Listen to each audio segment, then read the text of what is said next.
When people talk about avoidant attachment, they usually focus on texting patterns, disappearing acts, or mixed signals. But one of the strongest signs is something much simpler.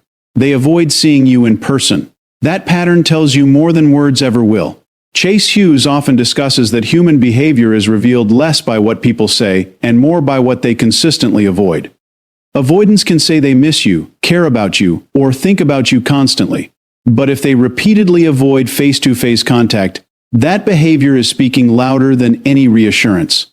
The reason is not always what most people assume. It is not necessarily because they do not care. In many cases, seeing someone in person activates emotional pressure that they are not equipped to handle. Messages are safe, phone calls are manageable, but physical presence changes everything. In person, there is nowhere to hide. Eye contact creates accountability. Silence becomes meaningful. Body language exposes emotional truth. The connection becomes immediate, and for an avoidant, that can trigger a deep sense of emotional exposure. Avoidants often learned very early in life that closeness creates discomfort. Hey, may have grown up in environments where emotional needs were dismissed, criticized, or ignored. Because of that, they learned to rely on distance as safety. Independence became survival. Detachment became emotional control. So when someone enters their life and creates real intimacy, they may unconsciously retreat. This is not always planned. Often, they do not even fully understand why they keep postponing seeing you. They may genuinely want closeness while simultaneously feeling threatened by it. That contradiction confuses many people. You hear, "I miss you," but then plans get canceled. You hear, "I want to see you," but there is always a reason it cannot happen. The avoidant may even believe their own words in the moment. But when reality approaches, fear takes over. Seeing you in person means the relationship becomes tangible. It stops existing in the abstract. Text messages allow emotional distance because they can respond when ready, disappear when overwhelmed, and maintain control. Physical meetings remove that control. This is important. Avoidants often manage relationships through regulation of access. They decide how much connection they can tolerate. Too much emotional intensity causes withdrawal. So they may keep relationships alive through limited contact, but avoid situations that deepen attachment. In person, emotional cues intensify. Your expression, your tone, your presence, all of it creates a level of closeness they cannot edit. A text can be ignored. A face cannot. A message can be answered later. An emotional moment in person demands immediate response. That demand creates stress. Many avoidants are not comfortable processing feelings in real time. They need emotional space to shut down, think, or escape. Physical meetings make escape harder. So they reduce meetings before that discomfort begins. Another reason they avoid seeing you is because physical closeness often awakens attachment they are trying to suppress. This can be deeply unsettling. They may leave a date feeling connected, vulnerable, and emotionally dependent. That feeling can scare them more than loneliness. So after a strong connection, many avoidants pull back. They may stop initiating, become distant, or avoid making plans. It is not because the meeting failed. Often, it affected them too deeply. This is where many people misunderstand the dynamic. They think, if someone avoids meeting, they must not care. With avoidance, it can be the opposite. The more emotionally significant you become, the more likely their defense system activates. Avoidants are experts at reducing emotional intensity. They may stay busy, prioritize work, create excuses, or focus on practical reasons not to meet. On the surface, it seems rational. Underneath, it is emotional self-protection. The painful truth is this: they may care deeply and still avoid you. Their actions are not always a reflection of your value.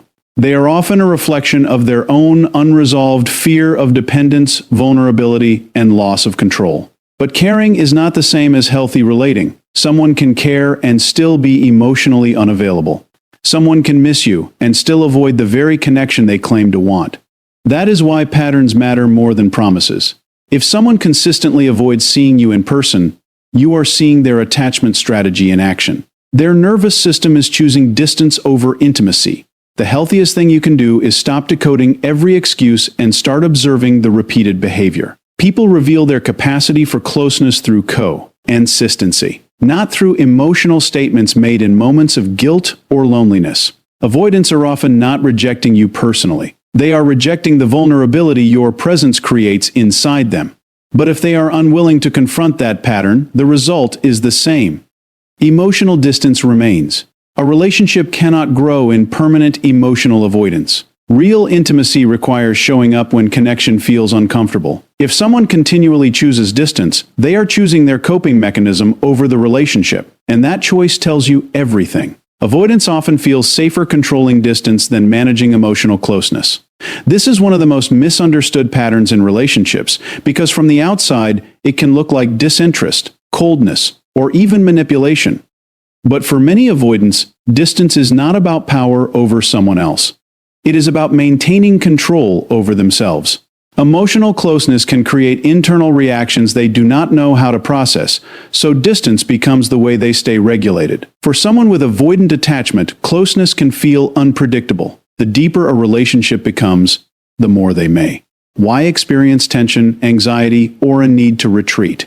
This does not always happen because they want to leave the relationship. In many cases, they genuinely care. The problem is that care itself can become overwhelming. Intimacy means being seen, needed, and emotionally connected, and those experiences may trigger discomfort they learned early in life. Many avoidants develop this pattern because emotional connection was not consistently safe in their past. They may have grown up in environments where emotions were ignored, criticized, or treated like weakness. As a result, they learned to depend on themselves and minimize emotional needs. Over time, independence became more than a personality trait. It became a protective system. The closer someone gets, the more that system feels threatened. Controlling distance gives them a sense of emotional safety.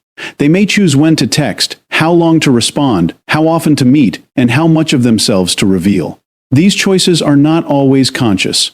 Often, they happen automatically. The avoidant may simply feel a sudden urge to pull away after closeness, without fully understanding why. To them, it may feel like needing space. 2. The other person. It feels confusing and painful. Physical distance is especially powerful because it limits emotional intensity. When someone is not physically present, emotions are easier to mute. Text messages can be delayed. Calls can be ignored. Conversations can end quickly. But face-to-face interaction creates pressure. Eye contact, touch, silence, and emotional cues all become immediate. That level of connection can make an avoidant feel exposed in ways they are not prepared for. This is why avoidants often create relationships that remain partially distant. They may keep someone emotionally close enough to avoid loneliness, but not close enough to lose control. They can express affection, care, and even love, yet still avoid deeper involvement. The contradiction can be painful because their words and actions do not always match. They may say they miss you but avoid making plans. They may talk about the future but resist deeper commitment. The key is understanding that emotional closeness removes the barriers they rely on to feel safe. It asks them to tolerate uncertainty, vulnerability, and dependence. Those experiences may feel threatening, even if the relationship itself, is healthy. So rather than managing the emotions directly, they manage access. They create space, reduce contact, or delay intimacy. This does not mean every avoidant is uncaring. In fact, some feel deeply but struggle to stay present when those feelings become real. Distance gives them a way to reduce that intensity. It allows them to return to the emotional independence that feels familiar. But in relationships, safety built on distance often prevents the very connection they secretly want. In-person contact creates emotional intensity that many avoidants may struggle to regulate, even when they genuinely care about someone.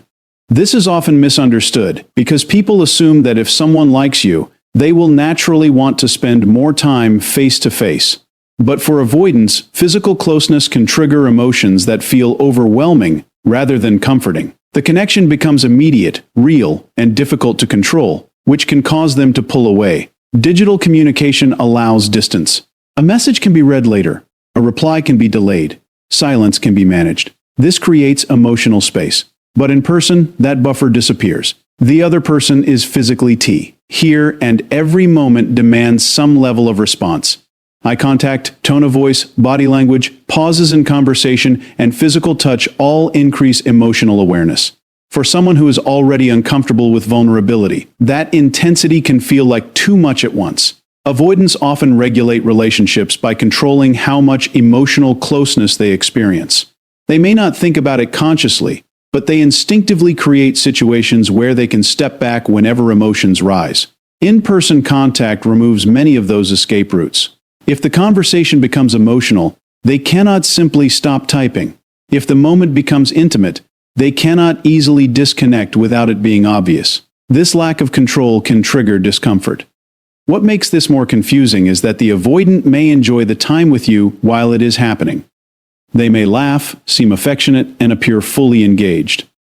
But after the meeting, the emotional impact may linger in a way that feels destabilizing.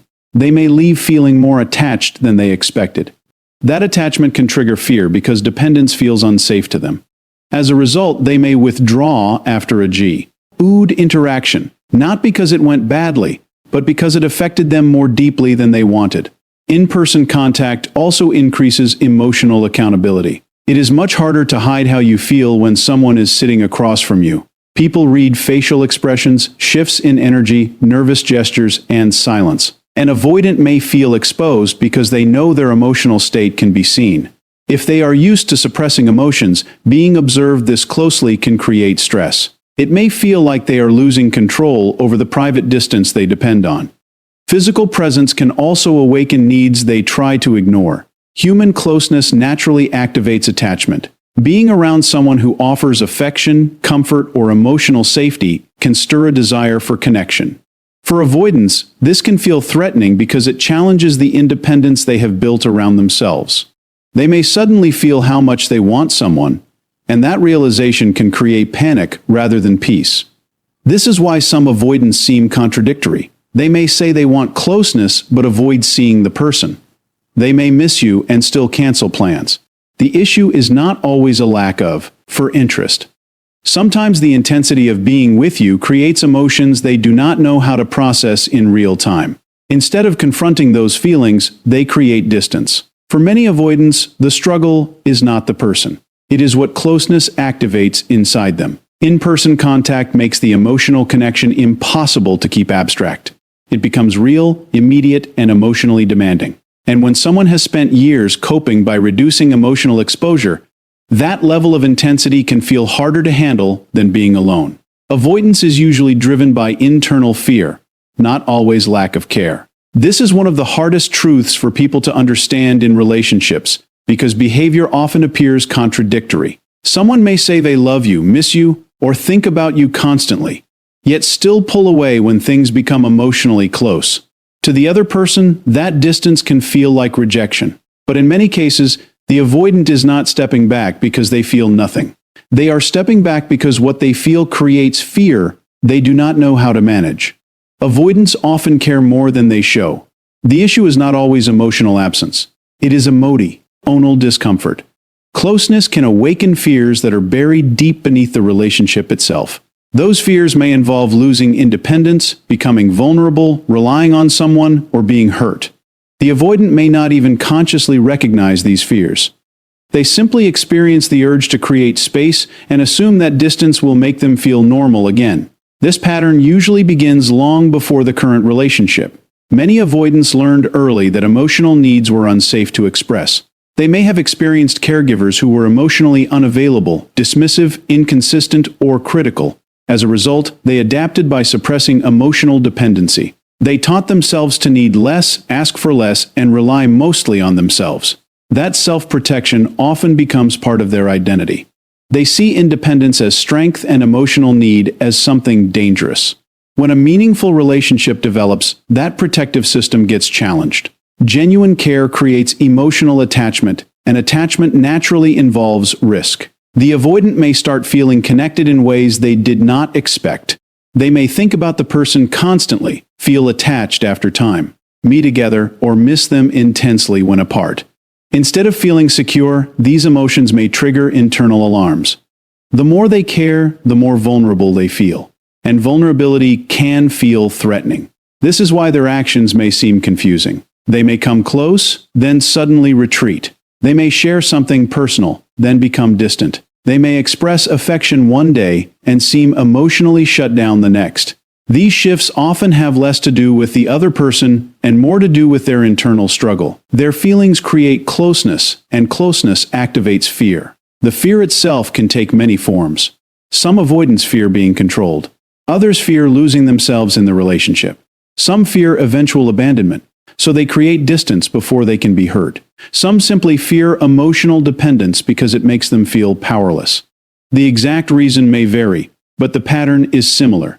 Connection creates anxiety, and withdrawal restores emotional control. What makes this painful is that avoidants may care deeply and still act in ways that hurt the people they care about. Their intentions may not be harmful, but their coping strategies can be. They may disappear after intimacy, avoid difficult conversations, delay commitment, or keep emotional distance. To someone seeking closeness, this feels like mixed signals. But for the avoidant, it often feels like survival. Understanding this does not excuse harmful behavior. Care without emotional availability still creates pain. Someone can love you and still be unable to meet you emotionally. Internal fear may explain the pattern, but it does not erase the impact. What matters is whether the person recognizes their pattern and chooses to work through it. Avoidance is not always the absence of love. Sometimes it is the presence of fear that overwhelms their ability to stay close. They may care more than their behavior suggests, but fear shapes what they do. In the end, their actions are not always proof that you meant little. Sometimes they are proof that the connection reached a part of them they were never taught how to handle. Physical presence removes their ability to emotionally detach as easily, and that is one reason many avoidants become uncomfortable with spending too much time face-to-face. Emotional distance is one of the main ways they regulate relationships. It allows them to stay connected while still feeling safe. But when someone is physically present, that emotional distance becomes harder to maintain. The connection becomes immediate, and the coping strategies they rely on begin to break down. When communication happens through messages or occasional calls, avoidants have time to manage their emotional response. They can choose when to answer, how much to reveal, and when to step away. That space gives them control. They can keep the relationship at a level that feels manageable. If emotions become too intense, they can create distance without much confrontation. This helps them avoid feeling overwhelmed. Physical presence changes that completely. When someone is in front of them, emotions become harder to ignore. Eye contact, facial expressions, body language, silence, and touch all create a stronger emotional experience. These cues trigger attachment in a way that texts never can. They bring emotional reality into the moment. For someone who relies on emotional detachment to feel stable, that intensity can feel unsettling. Avoidants often detach as a form of self-protection. It is not always a deliberate decision. It can happen automatically. If they start feeling too connected, too vulnerable, or too emotionally dependent, their mind shifts into distance mode. They may seem less responsive, distracted, or withdrawn. In many cases, they do not fully realize they are doing it. It is simply the strategy they learned to protect themselves from emotional discomfort.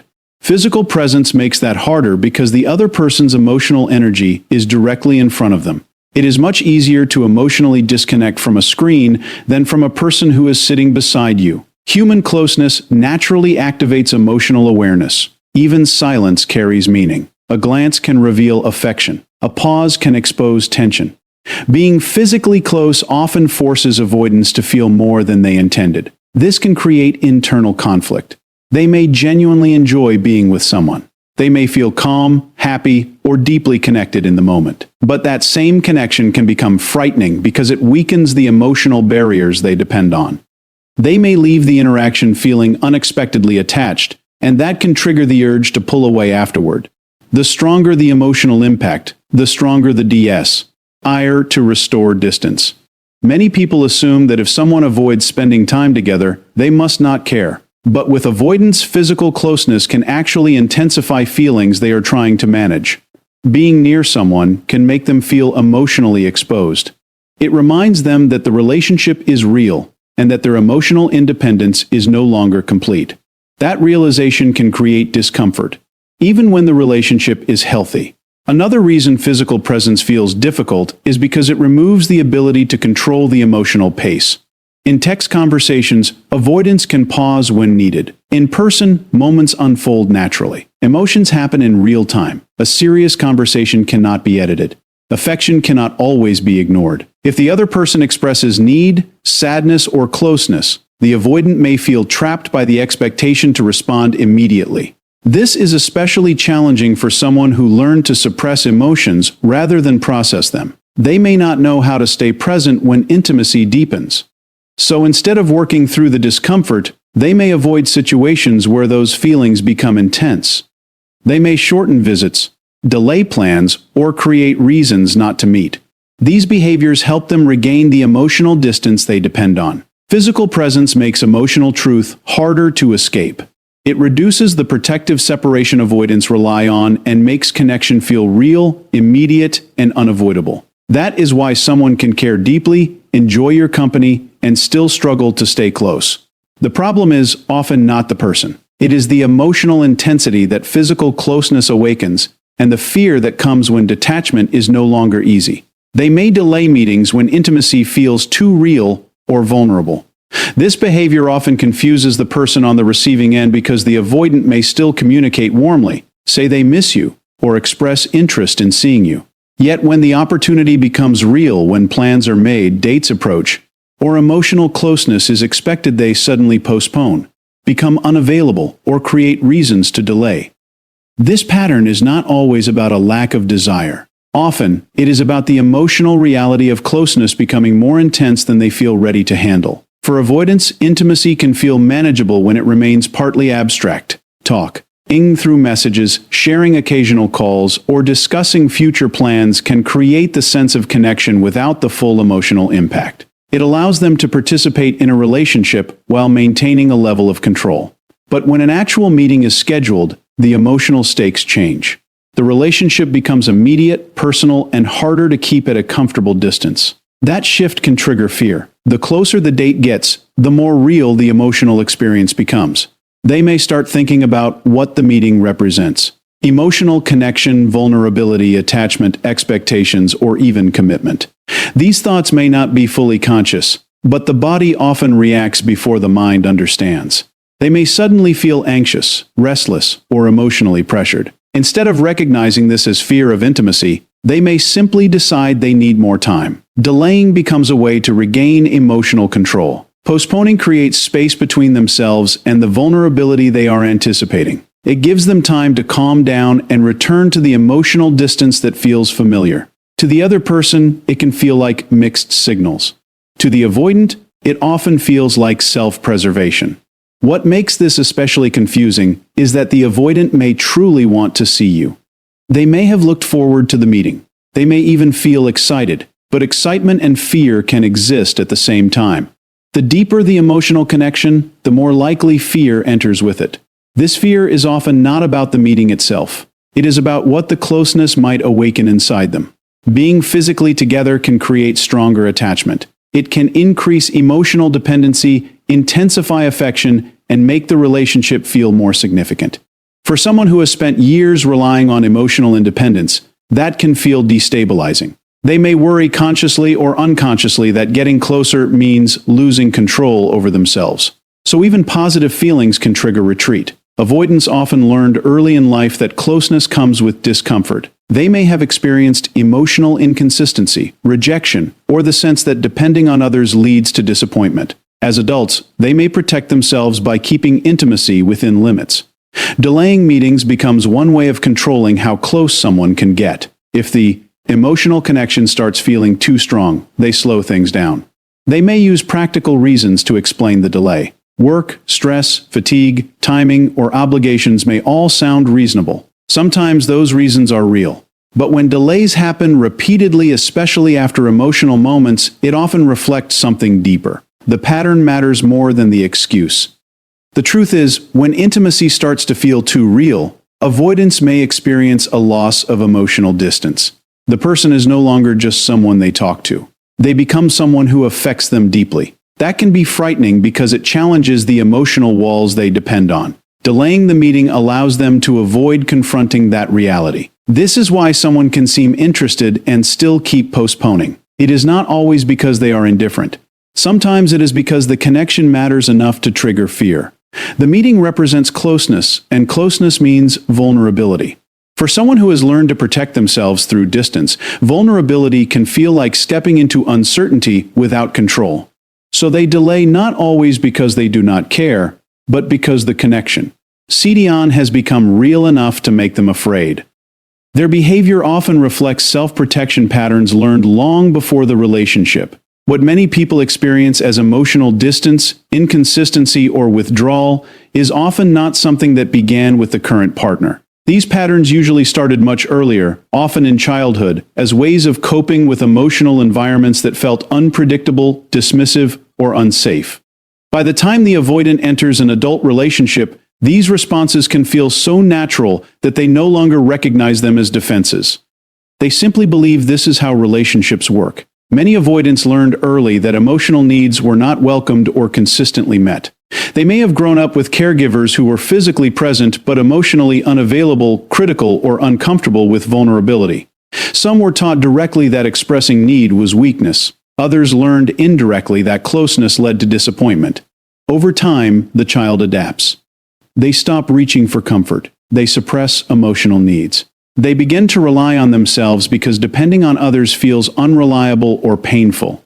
This adaptation often looks KS-like strength from the outside. Independence, calmness, self-sufficiency, and emotional control are frequently praised. But underneath, these traits can develop as survival strategies. The child learns that being less emotionally dependent reduces pain. They become skilled at disconnecting from vulnerable feelings because vulnerability once carried risk. That pattern does not simply disappear in adulthood. It follows them into intimate relationships. When someone enters their life and creates emotional closeness, those old strategies often activate automatically. The avoidant may not be consciously comparing the present relationship to their past. Instead, the body responds to intimacy as if it is entering familiar danger. Emotional closeness can trigger subtle internal alarms. They may feel crowded, anxious, restless, or suddenly unsure, even when nothing is wrong. To reduce that discomfort, they fall back on the same strategies that once protected them. This is why avoidant behavior can seem disproportionate. A simple conversation about feelings may lead to withdrawal. A meaningful date may be followed by silence. A request for reassurance may create distance. The reaction frequently seems larger than the moment itself because it is not just about the present interaction. It is tied to patterns formed long before the current relationship ever began. Self-protection can take many forms. Some avoidants minimize emotional conversations. Others become busy when closeness increases. Some delay commitment, reduce communication, or disappear after moments of intimacy. These actions often have one purpose: creating enough emotional space to feel in control again. The behavior may appear detached, but internally it can be driven by fear of being overwhelmed. The difficult part is that these defenses can activate even when the relationship is healthy. A caring, patient partner may still trigger withdrawal simply because the closeness itself feels unfamiliar. The avoidant may want the relationship and still feel the urge to pull away. This contradiction can be confusing for both people. The avoidant may even believe something is wrong with the relationship when, in reality, they are reacting to the discomfort intimacy creates inside them. Because these patterns are old, they often operate below awareness. The avoidant may not realize they are protecting themselves. They may rationalize the distance by focusing on work, timing, stress, or needing space. While those reasons may feel true, they often mask a deeper process. Emotional closeness has activated old defenses, and the nervous system is trying to restore safety. Understanding this helps explain why their behavior can feel inconsistent.